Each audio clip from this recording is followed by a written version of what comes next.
Okay, thank you and welcome to the call, guys. We've got a great call lined up for anybody that's interested in building on social media. In fact, even if you have a shop front or a traditional business or you're writing emails and things, this training can apply for all of those things because people, especially these days in this generation, people buy us. They don't buy the thing. It's I think even more than 50-50 the product compared to the salesperson to us. So this is a training that I've put together. I have trained it out over the last couple of years and checked it where need be. I haven't checked 5.16 billion active users on socials, but if you chat GP that right now for me, you'll see that this is probably a couple of years old. Very, very impressive even then, even more impressive later. So you'll see Facebook is my number one because I'm 51 tomorrow.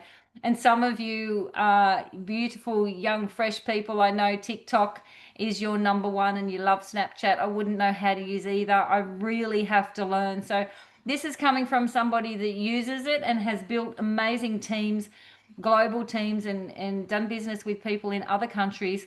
And I still haven't even scratched the surface of what I can do.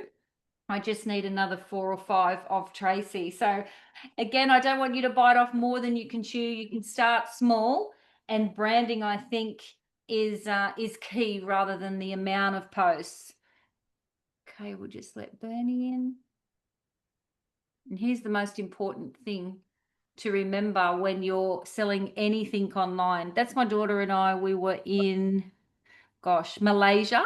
I'm pretty sure that was a Malaysia trip that we did with work. And my brand is a single mum who got up and started again after domestic violence. And selling my entire assets at 40, I have rebuilt and I'm more successful and hungrier than ever. I work smarter, not harder. I show my daughter the world and she experiences what endurance looks like, sacrifice looks like, and also a mum who can be anywhere with her as long as there's Wi-Fi. I'm a gypsy, animal addicted, dyslexic, not perfect girl from the bush, and I can reverse park and change a tire. I'm brave or stupid, free as a bird with horrific spelling skills. I like. Can you guys do the mute for me? More than welcome. If you want to fire it back up, then I'll keep the Zoom open, guys. So I'll be back at 8:30 London time. Thank you. Back about, oh no, can everybody mute for me, please? Thank you. I like nice hotels, bells and whistles. I've hitchhiked the entire Australia in road trains and build road trains to build a business. My father is a part of my brand and he's even been gone for 7 years. I have built teams of thousands of people globally and love my life. If you follow me, this is exactly who you see daily as I show up. So you guys, a lot of you know me and you know this is my story, but even to a complete stranger who's been following me for a few months, they will get that stuff. They know who I am. In fact, sometimes it's a little bit creepy or weird. I'm at Woolworths and they start asking me really personal things, and I think, oh shit, that's right, you're an oversharer, Tracey. And you don't have to be, but I'm now so comfortable on social media. The things that I express and the things that I share move people. They inspire people to do the same. And I've just, it's helped me not only be braver, but I wasn't born with the fear of judgment really anyway. I've been blessed in that way, and I didn't realize that I was blessed in that way until I started to coach people. The fear of judgment will hold you back. It will limit your paycheck. It will do all of those things. But on the other side, on the very other end of that scale, you don't have to overshare like Tracey. I don't want to scare you off, but there's things there that you may not think in your life are relevant, and then you pop it up there like, I'm dyslexic now with ChatGPT. People maybe aren't quite as up with the fact that I don't know the wheres and the theirs and the things like that, because I ChatGPT check everything. But the other things people certainly do know, and that's due to branding. So your mobile phone or your accounts, your Instagram or your Facebook or your TikTok, That's your shop front, and it's in your clients' pockets. It's in your clients' feeds. You are adding value. This is key. You want to add value, not just sell. We're sharing joy, bravery, heart, and comebacks. People love a comeback. If it's just all success, success, success, and high fives and winning, then it's like you start to get the eye rolls, like, oh, there's Tracey, off she goes again on another plane or whatever. I really try not to create just all the good things, but I'll tell them the shitty things and have a bad hair day online. Or I said today, even in one of my posts, that I tried to have a boyfriend this year, didn't go very well. And I tried to, it was very short lived. And what else did I say on there? I made a wrong business decision. Like I always, it's part of my brand that I am willing to share, because everyone stuffs up, whether they share it or not, it's another thing. But I am willing to share, hey, I had a crack at it and it didn't work. But the bottom line is I had a crack at it and you can too. It's easy, it's free, it's networking from home, from the bus, from your kids' sport, kids' pickup, appointment waiting rooms. Just move this YouTube, my Zoom thing. Everywhere, every day, people can be watching your shop front. So when we look at this, and I know a couple of you probably have seen this training over the years, because I'm obsessed with how simple this can remind you of what we're doing, and we're not running ads. So what am I selling here? Clearly, we are selling a motorbike, right? For sale, motorbike. It says Harley Davidson on the tank. But what are we selling here? The motorbike is, how relevant in these pictures? Not that relevant, because it's screaming the whole picture, the lifestyle, the freedom, the manhood, if you like, the cool, the dude. And this appeals to a lot of people. I mean, hence how come you guys, everyone on this call, knows what a Harley Davidson is. It's more than just what we saw here. And Harley Davidson has been one of those brands that I've been obsessed with, following its journey and how powerful they have executed their brand. Very, very clever marketing from top to tail. What about this clever little thing? Can you imagine? Back when they started to sell these, they used doctors signing scripts. They used sexy, sexy girls, didn't they? They went to so many lengths to prove that stinky little toxic thing. And you know what? I used to smoke. So I'm allowed to talk about this subject without, risking making anybody feel bad if they did or if they do. It can get hold of you. But I think back and I think the first one, I was riding a push bike. It was 6 a.m. and was my girlfriend's mum's menthol. It was before school. And I did a wobbly and I fell off the bike. I didn't pass out, but I got very, very sick. And then I had another one. I didn't have another one because of the taste. I had another one because of this, the branding. I mean, if anybody's even walked past a Camel cigarette, you just wouldn't smoke it. But look at that guy smoking it, and the girls and the pregnant lady in the top right-hand corner. Can you imagine taking so much influence from pictures and advertisement that you would believe that cigarette going down your throat was actually doing your baby good? Because that's what they were telling us. That was the brand. And don't get me started on the Marlboro Man. I'm actually a real life cowgirl that grew up on horses. So you can imagine me at 16 and 17 and what I thought of the Marlboro Man there with his Palomino horse, for those of you who know horses. So Harley Davidson did so well with its branding. Even if you see that symbol, some of us, even from a distance, you'll know what it is. You still think lifestyle. You still can look at that badge and think of mullets. And for those of you who don't know what a mullet is, it's a hairdo.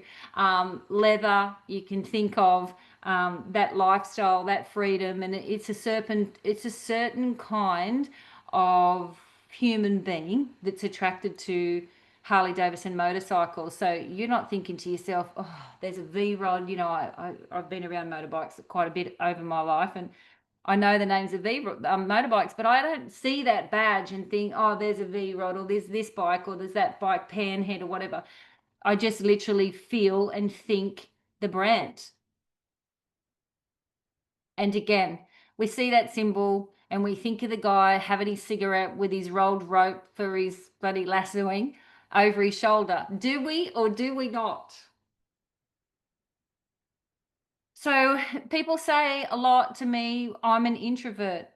And this is my response. An extrovert is an introvert who has had more practice than you, has read more books than you, has shown up more than you, said yes more than you, and has faked feeling comfortable more than you, has led others more than you, and has admitted pain deeper than you. Very important. All of those things contribute to becoming an extrovert. If you see that as being an extrovert, somebody who can pull a crowd, who has followers on social media and who can connect easy. You can turn up to an event on your own, and by the time you leave, you've got more Facebook friends, you've had photos with strangers, and you've laughed and shared stories. That only is developed through the behaviors that you see on the screen. And you might think, well, how does more books develop that? I don't know. It just does. It really just does. Saying yes more than you, like to a lot. I get a lot of people say to me over the years, yeah, but Tracey, you go to all these nice places, you've got all these nice photos, and a lot of those places in the build up to me now going to a lot of events that I'm invited to and have different circles and networks. A lot of that now exists because I used to go to places to showcase the events online, which may sound like or feel like to some of you like a fake thing to do. But I would say, gee, my Facebook's boring. I need to go somewhere. I need to find something. And it's a little bit of a case of what comes first, the chicken or the egg, you know? Because at first it was the chicken. I would go, I would take photos, I would network, I would meet people, and then I'd scurry off back home and put my pajamas straight on with my slippers. But it built me, it built the connections, and it built the following online as well. So here we are with our lives right now and what is for sale here. If we put that online, we may get people curious. We may get people asking questions, and we may get a little bit of interaction. But here, now I've snuck some photos today. I was waiting for Michelle's. Michelle had one. I'll talk about hers. I haven't got it on there. I don't know, Michelle, if you sent it to me. I screenshot that video of me on the lounge there with my Olylife, and I did not know that my face looked like that. So up on the big screen, I made this here today on the phone, so excuse my frightened looking face. That was a video I did just yesterday. But you can see Darlene in the top left-hand corner. I hope you don't mind, Darlene, I love this series of videos that you made about your success with lifestyle and living great. And Darlene, that actually was in conjunction with another business, which I'm not concerned about mentioning, because we're not building the company. We're not saying Olylife and P90. I mean, I do mention P90 a little bit, but we're not saying PEMF. We're showing up like Darlene is there. This is the life I'm living. It's a life of improvement, bravery, influence, sharing, follow me, I can help you, you know. And the bottom left, I'm disappointed if Wayne's not on here. He might be by now. But down the bottom, he only shared this today, and it's of his neighbours Garfield and his cat there called Spartacus. Spartacus, you're on. Look, Spartacus. Yes, I know, Look. he's famous. And see, a photo like that, believe it or not, can sell you more than that machine, and PEMF does this and it's been around for this long, and here's the studies. There's a time and a place for everything, but branding is so importantly not attached to advertisements these days. People aren't buying from ads, they're buying from referrals. They want somebody that they watch a lot or that they know to say, hey, this is a great thing. So just doing life with the thing, believe it or not, can build you a very strong brand. I know there's some people new on this call because our team's growing so quickly, and you may not know my story too much yet, but I'm a truckie nutritionalist, and there's 2 truckies there on the machines. Now, from those 2 photos just there, as simple as that, I had more inquiries than Tracey saying, hey, I've got this great machine, because there's other truckies on there. There's other truckies on there setting the example. So getting it out and about and trialing with people, such an important thing. Can I take a photo of you on there? Do you mind if I use it in my social media? If they say no, that's fair. You can take it from the chest down. If they say, I say, well, can I just have your legs then, please? And those photos will grow legs. Oh, that was a silly thing to say. That was a bit of a pun. Accidental. But those photos will work of proof that you're out and about and people are trying your machine. It's creating a brand because you're helping others and you're out there getting it done. So you can see there with the animals, I really suggest you take note of what the animals in your house do when you turn your machine on, because they'll come up the hallway. I was talking about it to Wayne today. Because I believe they can hear, well, we know they can hear frequency. And even if it's not in the same room, they come through the door and they'll want to jump on me while I'm on it. Clearly that photo on the right-hand side with my bird and my chook and my 2 cats, they were put on me. They all just didn't climb up like that. But it certainly did create a conversation piece. And I've had people even recently, that's probably been up there for about 8 weeks, that photo, say to me, oh yeah, that was that machine you were on with all the animals on you and the bird on your head. They don't remember the posts about the adverts, but they do remember the little quirky posts that you can tell a story without telling a story. So here's some call to action. Would love you to grab a pen and paper. I should have said that at the beginning. Sorry to rush you. But when we think about our brands, rather than just posting all sorts of stuff, it is great to start with writing down the 4 things that are your main brand. And here's mine. I've got 5. I've got 5 there. Health, of course, so anything health, whether it be eat some sea salt for breakfast, what greens does, which nuts are the healthiest, eggs. You might have your own chickens like I do, and you can tell a story about how great protein is for you for the day. Do you travel? Where are you traveling to? What do you pack when you go traveling? Do you have to get your adapter ready to go? Put all this in your stories. I've got my passport sitting here ready for me. I'll start doing my posts. I'm going to India in a couple of weeks, so I'll start doing my build-up posts for my travel. Organic, I'm always banging on about that topic of being organic. And so people know me for those things, and they can be fed through my businesses. I have a flip-flop CEO lifestyle. I can work from the pool. I'm into my health, so I can be influential in the health space because I've always shown them that I grate, raw garlic on my lunch and things like that. So you can develop your own influence. I often say to people, the only way that people know that I'm successful at anything is because I tell them. I tell them on social media, oh my God, you're doing so great, Trace. Like, you're in this country and you're in that country, and I saw you on the microphone, or that's the perception I give them. They wouldn't know that, or wouldn't have in a million years come up with that conclusion if Tracey didn't tell them. So you don't have to be narcissistic, by the way. There's a difference in your posts. Sharing joy and influence and that get up and start again vibe, if that's where you want to come from, or woman, you've always been one, or an author, or whatever it is.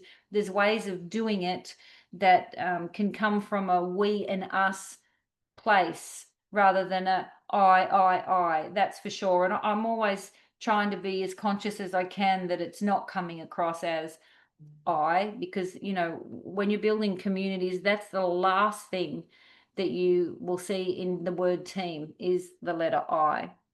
So I'll give you a little bit longer there. 4 things. Do you love pets, travel, fashion, whatever they are. And then if you can start to bring that into your posts or your social media one at a time. So sometimes I get a little bit heavy on business. I probably am right now if I went back and had a scratch through my last week or so. And then I think, okay, I need to put a family thing in, or let's take the dogs for a walk and we'll get some really cute photos of my 3 dash hounds, or whatever it is. But consciously, it's like if you own a bricks and mortar shop, and I have done in the past, and there's always a big emphasis for any shop owner of what they're going to put in the window.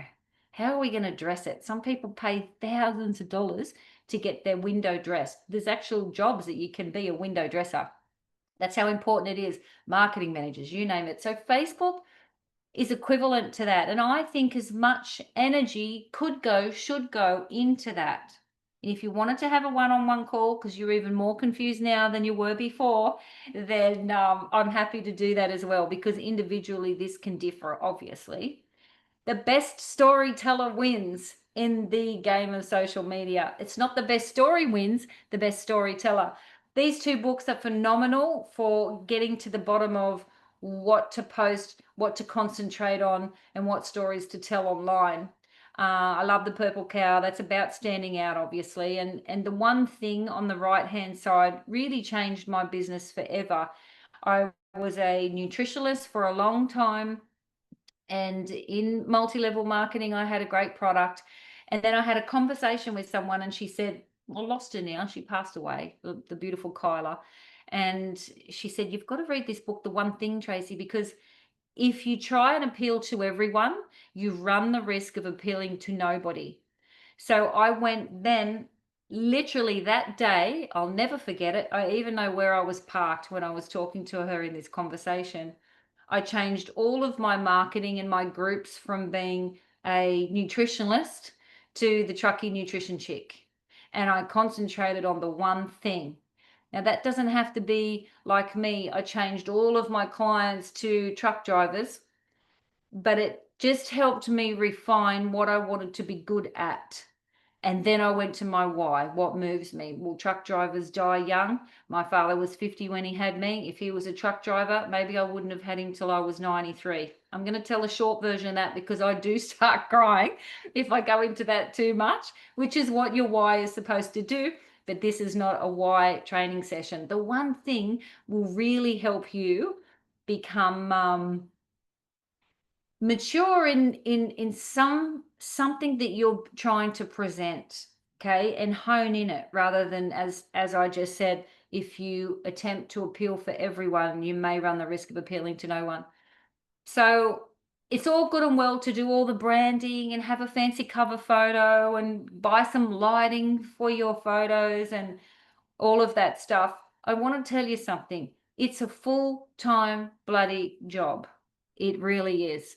And I'm absolutely blessed that I have a little girl that's 12 and who will take photos for me and will travel with me and document everything. And I get that it's hard, and I don't have 4 kids at home and a husband and big dinner times and all of that. We can just pop out and do content. So it's a lot. I know it's a lot. You're going to get overwhelmed at times, and it's not necessary to have a big online presence. This is only if you choose to, if you want to know the insides to how to do it. And here's the income producing activities. Conversations per day target, no matter what for you. 5 a day, I believe, should be your minimum if you are going to sit on the call and say, Tracey, I want to build a business out of this. I want to build a business out of this. I want to earn a significant income per week, not per quarter, but per week, something coming in every single week. I want to retire. I want to pay off a debt. I want to buy a new car. I want to have, a world trip by July paid for. Whatever it is, 5 conversations a day should be your minimum target. I had a call with Adam last night. He's from the UK. And I said to him, every day when you've done your 5 a day, you send me a 5 on the inbox. So if anybody would like me to hold them accountable for their targets every single day, just sing out and send it to me every single day. Every single day. Because we don't set targets and then we don't keep them because you get busy, because then I get bored. I don't work like that. I like, if you set a target, that's what we do. You just don't go to bed. You don't get on the plane until you've done it. You don't go to bed until you've done it. Or you don't have lunch until you've done it. Whatever it is, you're racing against you. You're showing up for you. You're executing for you, not Tracey, but or anyone who has brought you to this business. It's you. So even if you wanted to partner up with somebody in the team to hold each other accountable and back and forth, you send you 5 every single day. Mine is more than 5. I like to have 20 a day, honestly. And we don't have thousands and thousands in the team yet. So it does take a lot of conversations or a lot of what's it called? Invites into our group, inviting people into our group. Then when they're there, tagging them in your favorite post has worked so well in this group, a lot better than other products that I've witnessed in the past over the years, because the group, this machine can carry itself. It can carry itself with tagging someone in a post in that group, I believe. How many posts a week do you want to do? Have a goal and track your habits in your diary. If you haven't got a paper diary, you might have a whiteboard like behind, well, next to this painting. You might track your habits every day on your with a whiteboard marker on your mirror in the bathroom. I don't care where it is, as long as it's somewhere consistent every single day. It will change you, it will grow you, it will increase your business. Some people may get offended that you're asking them to look at a business because you're not besties yet. Disregard, that's past. That's the old days. You know, you should really build a relationship with someone, and you may feel like that's a necessity, but if you want a global business with hundreds and thousands of people on your team, and at this early stage in this company with this product, that is a goal. That is so foreseeable for every single person on this call. I can't, I just want to shake everyone so that they know and they believe that this is a grass fire. So do you have to know all of your people and the name of their dogs and have had coffee with them? I don't believe so. I don't believe so. And I'm not offended at people who are a little bit touchy-feely about, wanting to go dating for 6 months in a back and forth conversation. I'm like, no, I want people that want to save the world. I want people on the team that are just yes people. Let's go. Get on this machine. Put your feet on this machine. I can change your life. We have seen so much impact for people that have been damaged from medication. Let's just say it that way. We've seen, and now a shift in the last 5 years, people recognizing that ingredients on food and medication in the air and in the water can and are doing harm, and we need to get it out of our bodies. And you guys, my friends, have an electronic detox. That's another word for it. Okay. Frequency and PEMF can fall into the woo-woo section. I've got a lot of woo-woo friends, obviously, but I also have a lot of friends that will relate to the term electronic or electric detox. That's what Stacey uses, and Stacey is our girl who did the testimonial from the medication damage as well. So mix it up a little bit. Call it not non-technical things if you want to, as part of your brand. Where am I up to? Do you have a loan machine? Is that a goal? I do not have a loan machine yet. I also was telling Wayne this today. Oh my gosh, not having a loan machine is annoying. I just got mine back this afternoon and I feel like I have to quickly use it before somebody else contacts me that they want to borrow it, because I haven't been doing that. I've been doing a lot of mine online, and I really don't want to advertise, hey, who wants to try my machine, until I have the second one, because I'm enjoying it so bloody much. I feel like I've always had it, and I feel like kissing it as it walks out the door. Like literally, I joke about it every time it leaves. So yes, the goal is I've ordered goggles. I'd like to have multiple machines. Actually, I was talking to somebody this morning who loans their machine out for $100 a week, one of her P90s, for a family that very, very much needs it but can't afford to purchase one. So there's lots of catchy little ways that you can build a business out of your machines. Do you have a goal? Write your goals down, and do they stretch you? So if your goal is, I'll talk to 5 people a week, that is a goal. And if you commit to that goal, yeah, you'll build a business, but you have to write it down. You have to track it, and you have to be sure that you know when it's done.